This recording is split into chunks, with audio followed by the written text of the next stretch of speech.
Have you ever suddenly started hiccuping and wondered why it happens? A hiccup occurs when a muscle called the diaphragm suddenly contracts without warning.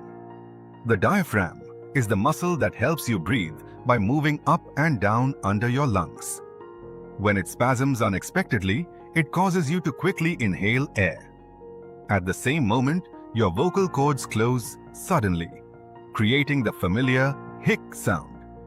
Hiccups can be triggered by things like eating too quickly, drinking carbonated beverages, swallowing air, or sudden temperature changes in the stomach.